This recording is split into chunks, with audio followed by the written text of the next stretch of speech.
हो एगो बात बताई त बतावे देबू का, लाइल बानी से नुरा लगावे देबू का। नमस्ते प्रणाम, हम गीतकार दुर्गेश विदर्दी और आज बड़े भैया खेसारी लाल यादव जी के धुन पर गाना हम लिखले बनी।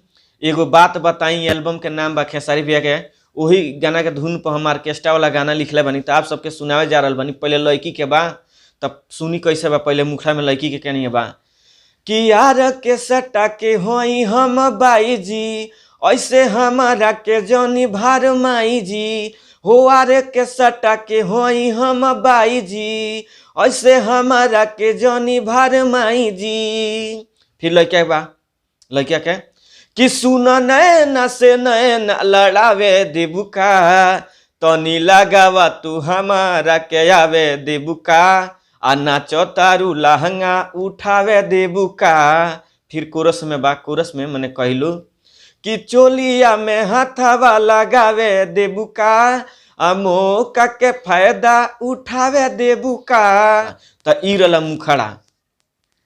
तो अब अंतरा सुनावे जा रहल बनी। पहले लड़की के बा कि ऐसे न कर जबरदस्ती हो, छूट जाई कोइल तार मस्ती हो। फिर लड़का के बा कि बचिए के रह बिहार हवे हो, इहाँ के लोग रंगदार हवे हो। फिर लड़का के बा आ चल राउटी में बल्ब बुतावे देबू का, लगावा तू हमारा के आवे देबू का, आ नाचो तारू लहंगा उठावे देबू का। फिर कोरस में बा कि भूइया तू ओढ़नी बिछावे देबू का, ठंडा बा देह गरमावे देबू का।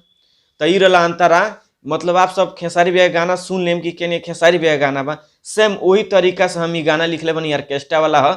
और अगल बात धुन तो मतलब जेकरा गायकी के ऊपर बा, जे जितना लेवल से गा सकता, हम तो प्यार दुलार से आराम से गाना में समझौले बानी। बल्कि सुर ताल में उतना नहीं गवले, बाकी समझौले बानी जे गायक बा ओकरा के सुर ताल में मिला के आ गा सकता। और पाना में हम लिख के गाना ये स्क्रीन पर लगा देम, कहाँ लड़किया गावे बा कहाँ लड़की गावे के बा, ई सब हम वर्ड में बता देम।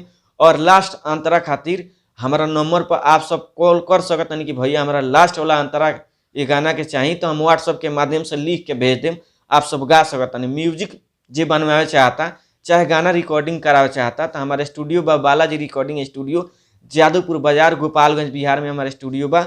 और म्यूजिक बनवाए खातिर भी संपर्क करें। हमारा नंबर बा 99 34 52 99 12 पर आप सब कांटेक्ट कर सकतनी। और पर्सनली में भी गाना लिखावे खातिर यही नंबर पर कॉल कर सकतनी। तो चलिए चैनल के सब्सक्राइब करी, लाइक करी, कमेंट करी और दबा के शेयर करी। नमस्ते प्रणाम, हर हर महादेव।